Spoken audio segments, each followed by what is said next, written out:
When I think about NaaS, I'm not thinking about kind of one particular definition. In fact, I think NaaS is all about being flexible, providing services the way the customer wants.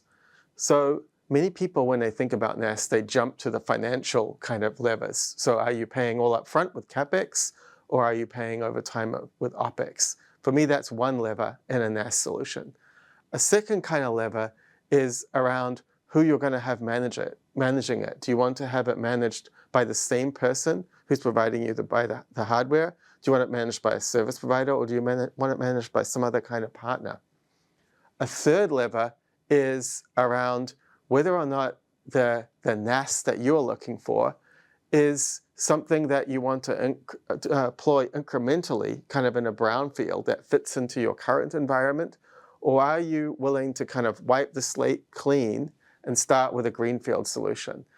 So with our power of GreenLake, we're able to give the customers the flexibility to build the NaaS offer that matches their needs. And this is really in contrast, I know, with some of the other approaches where people define NaaS as something very specific, like you have to pay by the month, that it is a solution that's managed by that provider and nobody else, no room for partners, and perhaps that it's a greenfield solution where you take everything from that vendor, all or nothing.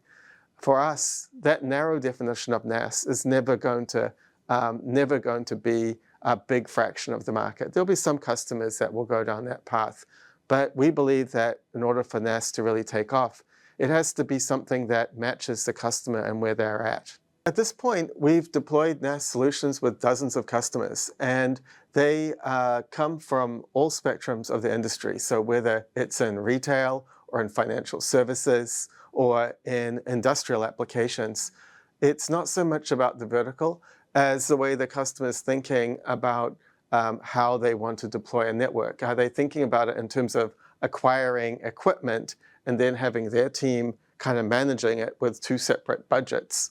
Or are they looking at this as a problem or a job that needs to be done? They're responsible for a network service. They'd like to see that done. They're willing to maybe pay as they go. It's really that drives them versus they're in a particular industry or they're a customer of a certain size. Another lever, which we didn't talk about, is whether the customer is kind of expecting to have a constant spend, or whether they're ramping and maybe they're growing, or maybe they're in an environment where things go up and down. So often that fact that they've got kind of a dynamic environment to deal with is one of the things that would tilt them towards being interested in a NaaS type solution.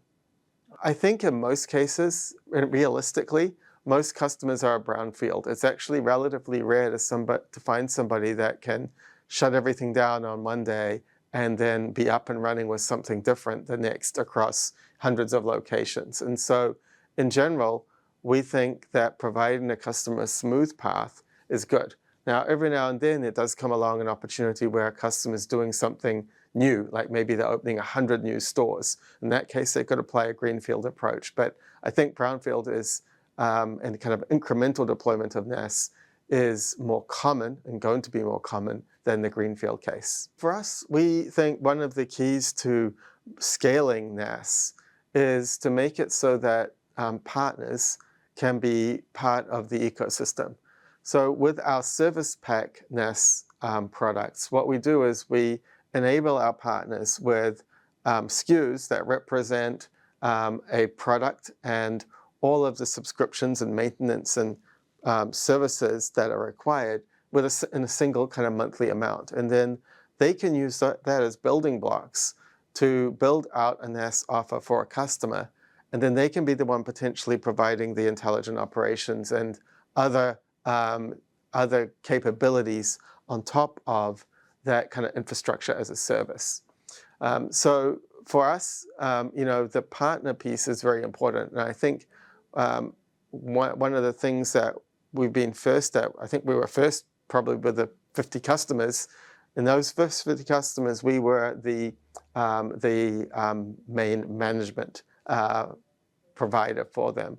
But as we looked at how do we get the next 500, one of the things that was apparent to us is that in order to get that scale, we needed to work out how to leverage partners. And partners can mean kind of a boutique operator that's very much focused on, say, a vertical, or it could mean a big service provider. But either way, we want to be able to partner with those and give them the tools that they need to be able to offer their customers the services our customers are asking for. In terms of, where do we see the NaaS market going? I think that it's been relatively slow to start, and I think that there's been a couple of things that have been in the way. One is the narrow idea of a greenfield deployment, requiring a customer to go all or nothing, maybe with a small unknown company's products as the basis, is obviously a big challenge. And so being able to deploy, for instance, with any HPE Aruba networking product, and being able to kind of do it in an incremental way is one of those barriers that's being removed. A second big barrier, as we talked about, is is it all going to fall on one professional services organization to deliver all of this, to manage all of this? And so we believe that providing kind of a framework and tools so that partners can participate and help scale is also going to help grow the NaaS market. And then finally, when you think about the broadest definition of NaaS, IT organizations can in fact be their own NaaS provider by adopting a lot of the automation, the AI operations that we've embedded in products like Aruba Central, and shifting their organization from being one that kind of acquires and deploys networking equipment and then manages it, and rethinking this in terms of they're building an organization that provides connectivity services to their users, connectivity services for the devices and machines, if say they're in an industrial environment, that are part of their business. And moving to that kind of services mentality is a place that we're all moving. And what I think you'll see as we look forwards in the next decade is a whole variety of different ways of solving for that. Welcome to 2030, where network as a service has revolutionized the way we do business. With NaaS, businesses can scale their network on demand, ensuring they always have the speed and capacity needed without hefty upfront costs. Gone are the days of managing cumbersome and disjointed network hardware. Everything is built to work together and transparently managed behind the scenes. From retail to manufacturing, businesses enjoy enhanced connectivity that allows them to serve customers faster and innovate continuously. Scaling has never been easier, leading to higher productivity and cost efficiency. With built-in advanced security features, automatic updates, and AI management, network as a service is the backbone of business operations. Which networking companies led the transition? What's common in their success strategies? Join our 2024 NaaS showcases and download our reports.